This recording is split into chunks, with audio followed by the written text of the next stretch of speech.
in the Wild podcast. You'll be hearing the words from worship from Sunday, June 29th, 2025, where Bradley nominates wild saint and disability rights activist Judy Heumann.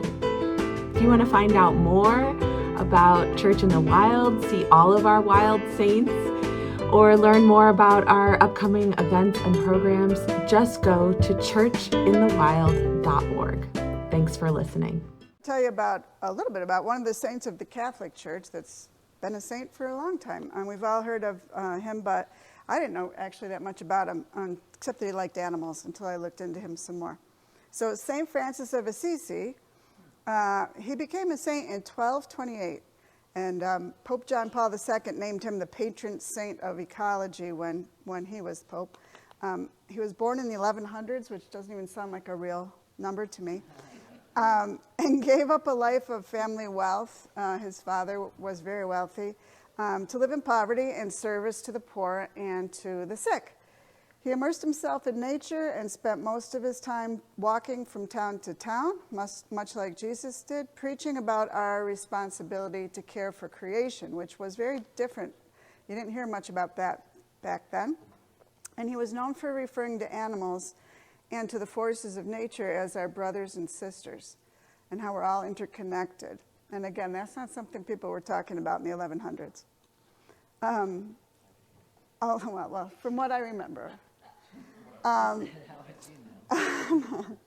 Along the way, stories and legends were told about Francis.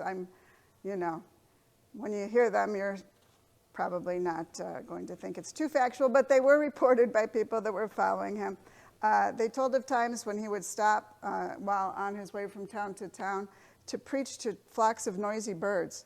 And it seemed that they would all fall silent and sit and watch and listen to him until he was done preaching to them, and then they would fly away. There's a lot of stories about him preaching to birds and the response that he got from the birds. There was also a story about him where he was credited with bargaining with a wolf who was terrorizing a village. This wolf kept coming into this village and killing people, basically. And the story goes that he had a talk with the wolf. He met him outside of town. He promised the wolf that if he would stop attacking the villagers, they would leave food out for him. And apparently he and the wolf walked back into the village and he talked to the villagers and about this agreement. And everyone lived in peace after that. Apparently the wolf became like a part of the village after that. And then on the night that he lay on his deathbed, birds in general don't fly around at night. They go back and roost when the sun sets. And especially larks are noted for not being out once the sun is down. But on the night that he laid in his deathbed, it was said that there were flocks of larks just gathered over his house, flying in circles above his roof near the chimney, just chirping very loudly for a very long time until he passed away. So that was very meaningful to the people who say that they witnessed that. He founded the Franciscan Order of Friars, who lived simple lives and did agricultural work. They promoted sustainability even back then. And today the Franciscans still exist, and they embrace the principle of caring for creation. That's their mantra, that we have to care for creation, which is kind of similar to our Church in the Wild mantra. They advocate for environmental protection, sustainability, and fighting climate change. And his most famous writing was not the Prayer of St. Francis, if you've ever heard that, because he didn't write that. But his most famous writing was called The Canticle of the Creatures, which was a poem-like prayer. And I'm not reading the whole thing to you, but I'm just reading a few passages that show the way he referred to the natural world. The way he did that was so different from anything that anyone had ever done before. So this is from his writings. It says, "Praised be you, my Lord, with all your creatures, especially Sir Brother Sun, who is the day through whom you bring us light. Praised be you, my Lord, through Sister Moon and stars. In heaven you have formed them, lightsome and precious and fair. And praised be you, my Lord, through Brother Wind, through air and cloud, through calm and every weather by which you sustain your creatures. Praised be you, my Lord, through Sister Water, so very useful and humble, precious and chaste. And praised be you, my Lord, through Brother Fire, by whom you light up the night, and he is handsome and merry, robust and strong. Praised be you, my Lord, through our sister, Mother Earth, who sustains us and directs us, bringing forth all kinds of fruits and colored flowers and herbs. So I felt like that sounded a lot like some of the things we say here every week in Church in the Wild. So that was St. Francis of Assisi. Hi, my name's Cheryl, and I'm reading the poem Wait by Keith P. Jones. What does it mean to have to wait for your humanity to be recognized? What does it mean to have to wait for your life to be valued by others? What does it mean to have to wait for others to deal with you equal in your own life? What does it mean to have to wait for others to recognize their own humanity? We have tried for decades and decades to live in a world that wants us to wait. We have tried for decades and decades and decades to live in a world without heat. But we must wait. We have tried for decades and decades and decades to move in a way in which we are recognized, even for those who don't love us. But we wait. We wait for intelligence to enter one soul so that they can see the values in others. We wait for the earth to be recognized as the only place we have to call home. We wait for doors to be made easy to open. We wait for classrooms to embrace us fully. We wait for love to find us and embrace us for the humans that we are. We wait, we wait, we wait. We have carried this weight on our shoulders for decades and decades and decades. This weight of hatred, this weight of oppression, this weight of ableism, this weight of sexism, this weight of misogyny, this weight of racism, this weight of depression, this weight of despair. So we wait. We carry this weight as if it were a boulder made out of feathers. We carry this weight as if it's the most heaviest thing the universe has placed on our backs. But we move with specific and determined intent to not have to wait for our humanity to be realized or acknowledged. So we wait for those who wait at crossroads with no curb cuts. We wait for those who wait in the rooms crying because their identities are not being accepted. We wait for those who need support and are seeking a better life. So we wait for those who will make the change that we've all been waiting for. But we're here now, so the wait is over. Today comes from Judy. Is it Heumann? Human. Book Being Human, an unrepentant memoir of a disabilities rights activist. Change never happens at the pace we think it should. It happens over years of people joining together, strategizing, sharing, and pulling all the levers they possibly can. Gradually, excruciatingly, slowly, things start to happen, and then suddenly, seemingly out of the blue, something will tip. Designating our own saints. And we've got people like Mr. Rogers and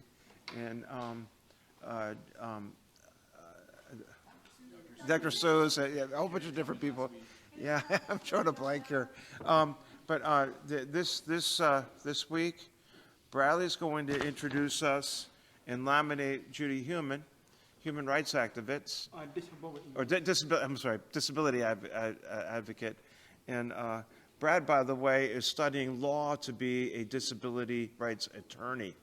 So yeah, so Brad's right in the middle of this too. He's got his own disabilities, and he's going to share his nomination. And how many of you are needed or known on one that are needed accommodation in the past?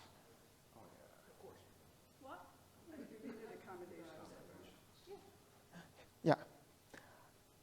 Now, not very long ago, those accommodations would have been not existing.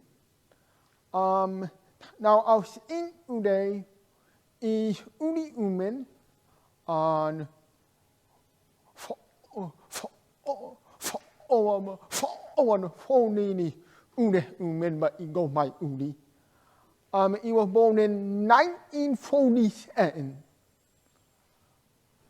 But born to like an immigrant that friend not in Germany like doing the outcast. Now at the age of 2, Judy Heumann was diagnosed with polio. Now I only he recovered, but he will never walk again. And he always in a wheelchair.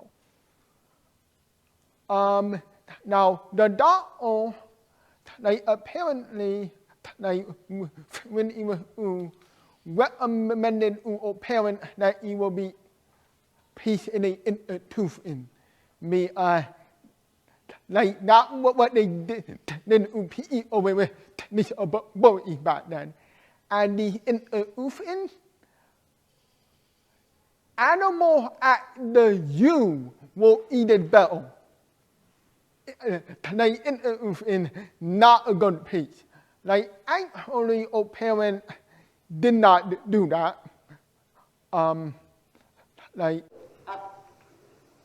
Oppressed disabled individuals, we want the law enforced. We want no more segregation. We will accept no more discussion of segregation. And I would appreciate it if you would stop shaking your head in agreement when I don't think you understand what we are talking about. Judy puts her... Yeah.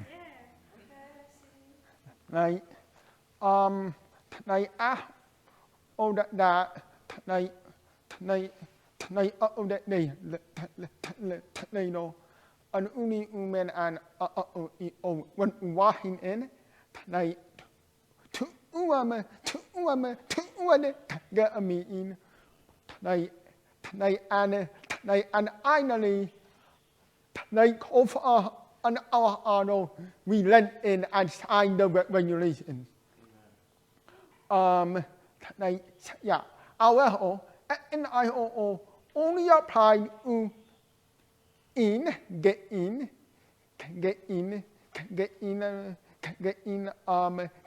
federal funding.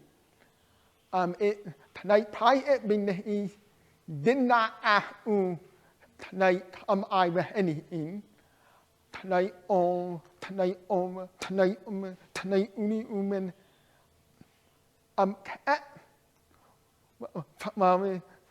in the year, Judy Heumann and everyone other an immune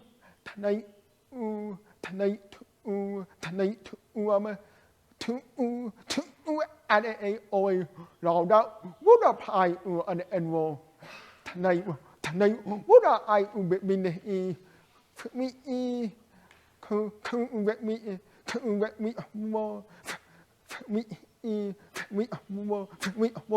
but then we will be unknown as the American with Disability Act, ADA. Now, and in the year, and only on our under in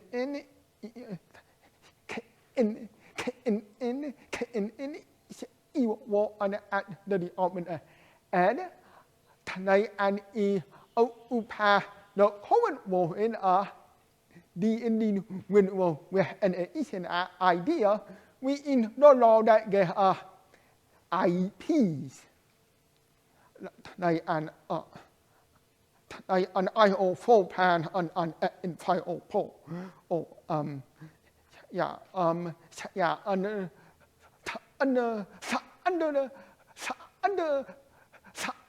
the Obama administration inใน get the ADA in UN international law we are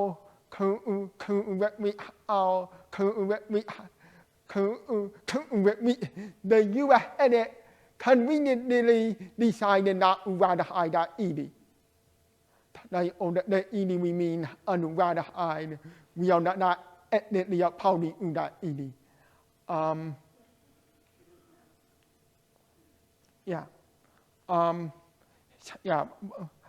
Speaking personally, I have been in an all on the law that only women like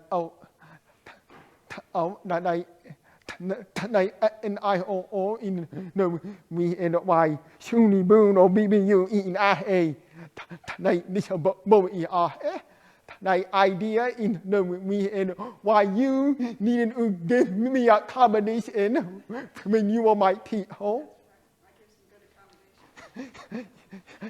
Yeah,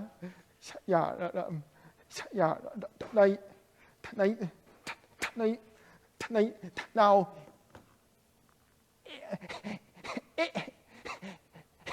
in all women in that these law are good, but they're only for if we make them better. Tonight only women are lay on life. And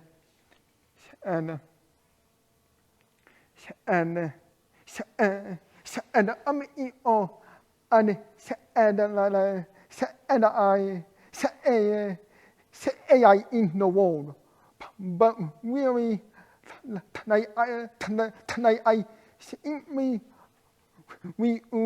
to what was all about what I could do. And I was willing to make a fuss about it.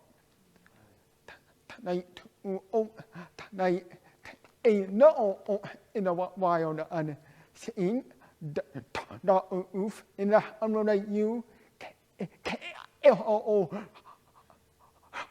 a whole lot in going get metal. They all are look and makeable, goodable. Tonight I easily nominate only women who may be a wild in. These are Canada's things. With a study group right now, but one of the things that came up was in democracy, it's got some actual things in there that can actually hurt democracy. It's part of democracy. Kind of interesting. In democracy, we need to have like coalitions and group-like-minded people advocating and pushing and protesting, and that's part of democracy, isn't it? The dialogue. However, when we get together, those little groups, we can start getting to an echo chamber. And then we can start looking at the people outside of the groups as the enemy. Careful. We have freedoms, but we need to realize that other people have freedoms too. Now, we can get really angry and upset. You know when the person cuts you off on 81 with the big truck with the big tires on it and the stupid flags hanging off the back? I must have voted for it. Like, right. Got to be careful with that. We have to remember that people are made in the image of God. What we need to do is not fight the individual, but organize to fight the injustices. The attitudes, the systems, the violence that's systematic. And we need to, we need to maintain the love of people for people made in the image of God. And when I'm listening to Bradley, I was getting all worked up here. I was like, because I'm watching stuff get chiseled at, stuff to get challenged. I'm watching Medicaid be threatened really bad. And this is hard. And what we need to do is not demonize other people, but to work against systems which hurt other people. Justice. I love this quote, Bradley. Make trouble, good trouble. I was at a conference with him in person before he died. That was pretty cool.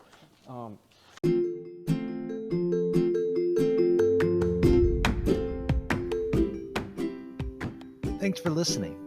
If you want to support Church in the Wild and the work we do striving for environmental and social justice, you can head on over to our website, churchinthewild.org/support, or you can click on the donation page link.